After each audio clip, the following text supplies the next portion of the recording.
Il volume della nostra attività è abbastanza, direi consistente, perché noi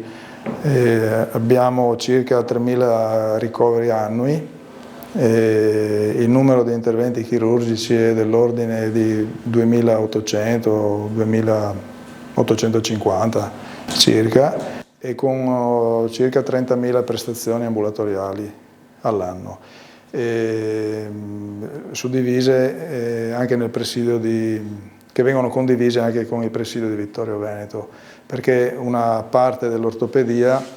è ancora lì, che è stabile, però sempre lo stesso personale medico che vi lavora, perché originariamente questo distretto ha sempre avuto 2 unità operative di ortopedia.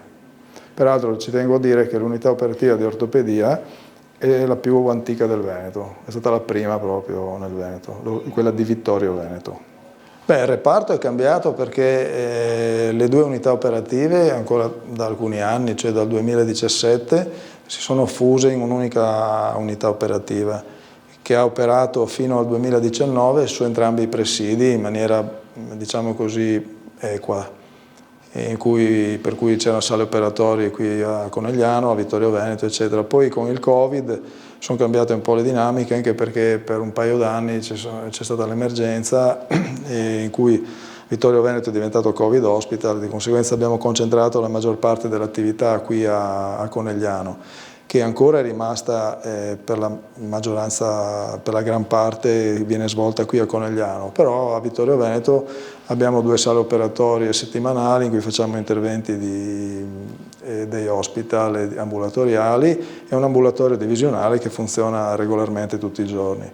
Invece la maggior mole dell'attività viene svolta a Conegliano, così anche la traumatologia. Svolgiamo un'attività di traumatologia, definirei importante, perché trattiamo un po' tutta la gamma di traumi, dai più grandi ai più piccoli, perché siamo anche dotati di terapia intensiva, per cui possiamo anche, diciamo, gestire anche pazienti complessi, per cui si va dalla traumatologia degli arti, come sono le fratture dell'omero, del femore, della gamba, anche la traumatologia del bacino, trattiamo anche quella. Secondo moderni criteri, insomma, perché ovviamente le cose cambiano e si aggiornano e noi pratichiamo la traumatologia moderna seguendo, insomma, le indicazioni più moderne a livello internazionale. Il numero dei traumi sono aumentati, soprattutto durante il periodo Covid, è aumentata molto la traumatologia più casalinga, diciamo, per cui fratture meno importanti, no, da un punto di vista generale per il paziente, però sempre invalidanti, perché fratture di polso, fratture di caviglia, fratture del piatto tibiale del ginocchio, insomma, ecco, voglio dire, tutti i traumi che possono, però sono fratture articolari e possono dare degli esiti invalidanti se non trattate nei tempi adeguati e soprattutto se non trattate secondo i criteri più moderni. In ortopedia, cioè che per essere più chiari riguarda la patologia di elezione, quella programmata,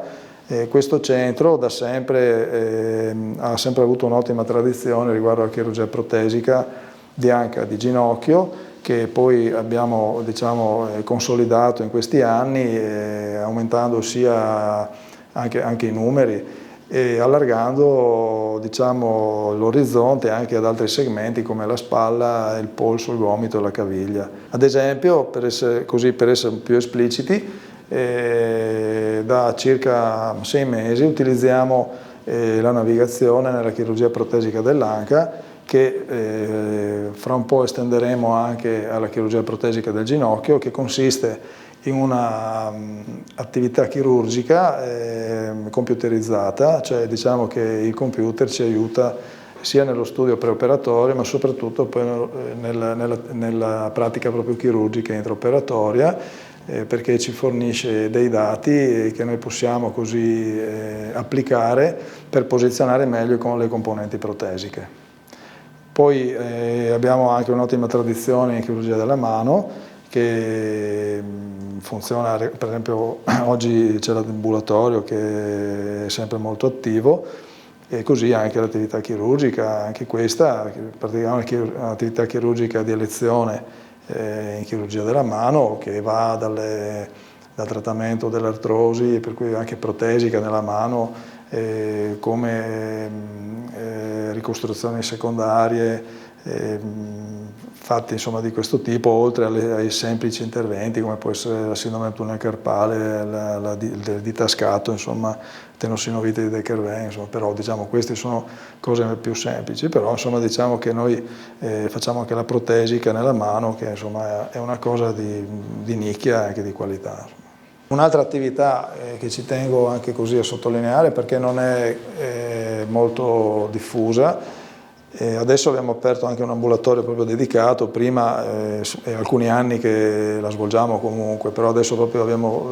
aperto uno spazio proprio dedicato anche ambulatoriale al trattamento delle osteomieliti. Questo è un argomento molto sentito perché spesso questi pazienti sono anche in difficoltà nel trovare centri di riferimento. Noi è già alcuni anni che le trattiamo utilizzando strumenti anche complessi che richiedono anche trattamenti molto lunghi che durano anche un anno e mezzo, insomma. Però ecco, sono pazienti che vanno seguiti molto, però insomma, abbiamo avuto degli ottimi risultati con grandi soddisfazioni, perché questo è un ambulatorio che funziona regolarmente, adesso è stato proprio istituito ufficialmente, in modo così da portare tutti questi pazienti che hanno queste problematiche piuttosto difficili da trattare e anche da risolvere, che abbiano un punto di riferimento. L'osteomielite è l'infezione dell'osso, solitamente giungono alla nostra attenzione pazienti che possono essere di tutte le età, che hanno un'infezione cronica che ormai è lì da molto tempo, dovuta anche e soprattutto a traumi del passato, incidenti stradali, infortuni vari, che hanno originato delle fratture esposte che si sono poi complicate con infezioni dell'osso. Purtroppo l'osso è una struttura molto nobile, però una volta che i germi lì si insediano è difficilissimo debellarli e per questo necessitano di trattamenti abbastanza sofisticati, insomma, con attrezzature altrettanto all'avanguardia e altrettanto complesse. Parlando di traumatologia, un argomento molto sentito riguarda le fratture di femore del paziente ultra 65enne, che per una disposizione nazionale devono essere trattate chirurgicamente entro 48 ore. Ecco, per dire, questo è un reparto che viaggia sul 94%,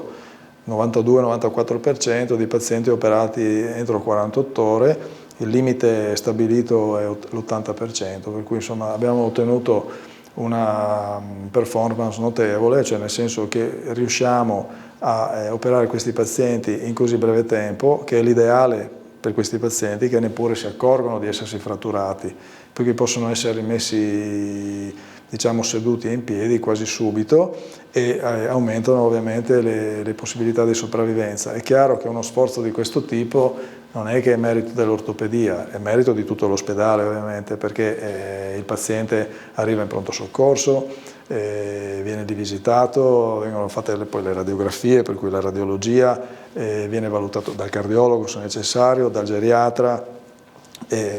poi ovviamente in tutta questa organizzazione c'è anche la direzione di ospedale, la direzione medica che ovviamente ha coordinato tutte queste figure, l'anestesista, l'ortopedico, insomma. È un lavoro d'equipe, ma proprio nel vero senso del termine, ma la dimostrazione di aver raggiunto un risultato di questo tipo è che si può fare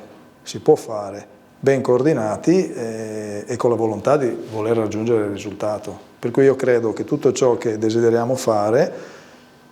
lo possiamo fare.